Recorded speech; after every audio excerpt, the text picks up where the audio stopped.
on, still Rent-A-Twat. Come on then, my friend, you've just pulled out onto a vehicle on a main road. It's the pedal on the right. I have vowed this week not to moan. It's a bit like whenever I'm in the car with Mrs. Shed, even Mumsy Shed, they all think it's an absolute miracle if I can get out the village without commenting on another road user, for example, for lack of use of indicators, suddenly pulling into a junction in front of you, nearly causing a rear ender and all this lot, because they're too busy engrossed in what they're doing to understand that the roads are a public network and there are other people on them beside them. Rant over! So I've got about 10 minutes till I'm at work, so I thought I'd do a little Monday starter video for the week. So we're going to go in and earn a few quid. And I've got my big high-vis gorilla jacket on because the vehicle I'm testing has no heater. And when we lose the light, but it's about 7 degrees at the minute, but when we lose the light, we've been seeing 4 degrees. And it gets a bit nippy because it's like sitting in a big greenhouse. Nice when the sun's up, not so nice when it's gone down. Anyway, that's by the by, it's part and parcel of what we do. But this is actually a Dunlop jacket, and it's windproof, waterproof, and what have you. And no word of a lie, because we test motorcycles for a living all year round and all that lot. Me, not so much now. You try every bit of kit going, and it doesn't matter whether that jockstrap, whether that jockey, fucking hell, I've done it again, jacket, twat, whether that jacket cost £1,000 or £100 and claims to be waterproof, none of them are. Some of them are shockingly bad. You know, some like branded stuff is terrible, really terrible. Haven't found a pair of waterproof gloves yet I've been riding on the road since 1990, and I rode off-road before that, and I've never found a pair of waterproof gloves.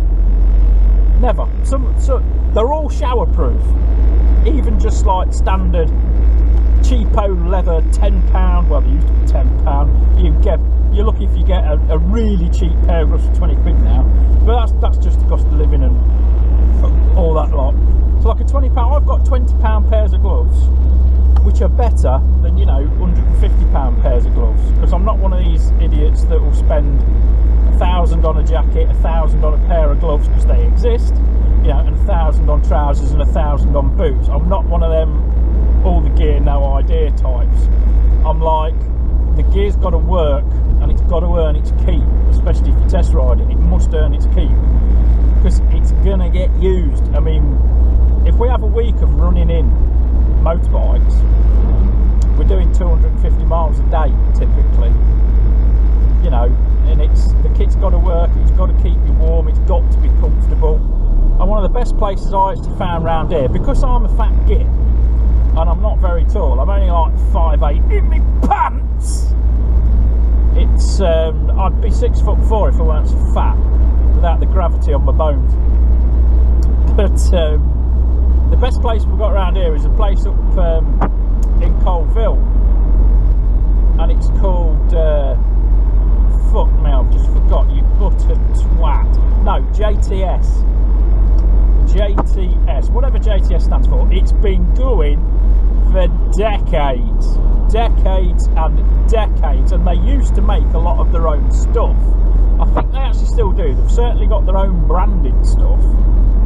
And I've used it for years. I've got a pair of salopettes. Ooh, big word, Jim. Why don't you just say a bit? That are 8XL.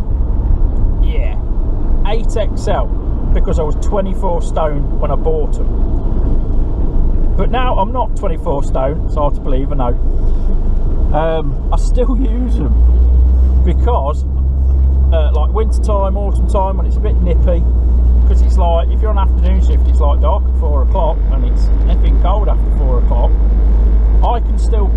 know, a couple of pairs of tracksuit bottoms on underneath and my thermals and whatever I need to, and I'm nice and toasty, or I'm tolerably warm. You know, there's a difference. You're never really warm. Not a big fan of heated clothing because of the faff of having to recharge everything, route the wires. Not a big fan of it, to be honest. If you've got the right kit, they don't need to be heated, but some people have circulation troubles, stuff like that, and you know, they don't warm up as readily as fat bastards do. But this Dunlop jacket, out of all the jackets I've had, you know, branded or store named, you know, like your little independent bike shops have their own leathers and all this lot, this is by far the warmest and the most waterproof that I've ever worn, and I tend to wear it over another jacket when I'm on a bike. I'll put like a summer jacket on under it, and I'll wear this over it, because we have to wear high vis at work, so this covers two bases. It keeps me warm and it's high vis, so I don't have to have a vest on and stuff like that. And like I say, it's made by Dunlop. I think they're about 50 quid, but I have ridden in torrential rain, I've ridden in all day drizzle, the lot, and it's never let really any amount of water in, really. You'll get damp eventually because it will start to creep up the cuffs, or see, it's got like a double seam on the zip and stuff like that. Some will get through the zip. You'll have a damp line down your front where the zip is, and that's the worst I've been in this. So what I'm going to do, I'll chuck a link into these. If I find one on eBay for a decent price, which is about 50 quid is about the going, I'll chuck a link on for eBay.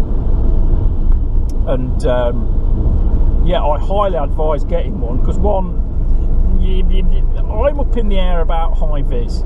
When high vis first came out, or we were like if you worked on the building sites and stuff like that, or delivered to building sites, warehouses or anything, when high vis sort of became mandatory in these places, you noticed it because nobody bothered before, or only sort of emergency services bothered before.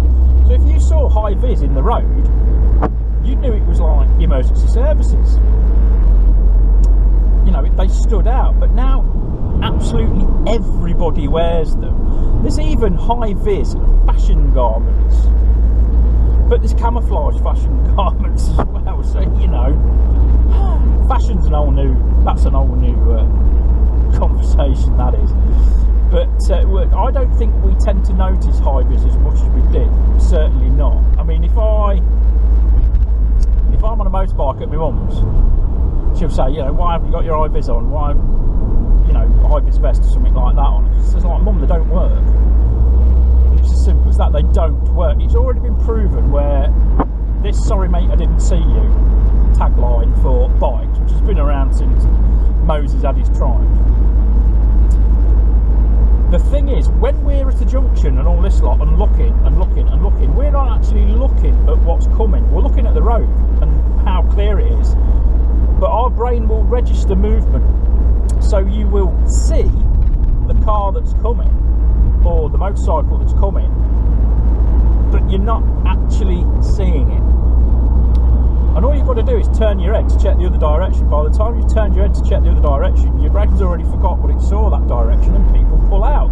I've had people look at me straight in the eyes and pull out. They've seen me, but it just hasn't registered. I mean, I think I've said this before, 30 plus lights, you know, LEDs and all this lot on the front of the Goldwing I used to have, which my mate Booby Dave had. And people still pulled out on that. So I just kind of, after that, it was just like, well, if they can't see the Titanic coming at them with 32 lights on it, you know, and just washing my windshield of see-throughness, then you haven't got a fucking prayer anyway. You know, I always ride with headlights on. It's one of my little pet hates if I see a motorcyclist without gloves or riding headlight. I know it's a free country, we can do as we want, or we're led to believe we can, but it's common sense to wear gloves, because it's the first thing that will hit the floor is your hands, and it's not much fun trying to wipe your arse when you've got no skin on your hands. And also its headlights, try and make yourself at least a little bit seen. I was always told, when I was on L plates, I was told by one of my instructors, he didn't say that it was illegal for a motorcyclist to ride with side lights on. Now, I've never checked this in the highway code or anything like this, but it sort of makes sense, because it's like holding a candle in front of you. Or if you've ever ridden an old 6-volt C90, it really is a candle. Oh dear. I commuted for a little bit on a C90 and it was fucking, lights were dreadful. Saved a fortune in fuel, but the lights were dreadful. So it's like, what do you think about IVs? Anyway, on to what do you think? Let's have some engagement with our subscribers. Congratulations to Mr. Edward Griffin for winning. I really must get another set of teeth. For winning the muck-off cleaning pack. Well done, Eddie.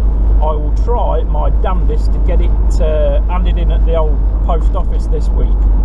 And God knows when Parcel Force will deliver it. Because I'm not going to look in the websites and all that lot to see when the strike dates are. If you've handed it in, you've handed it in. So that'll be on its way.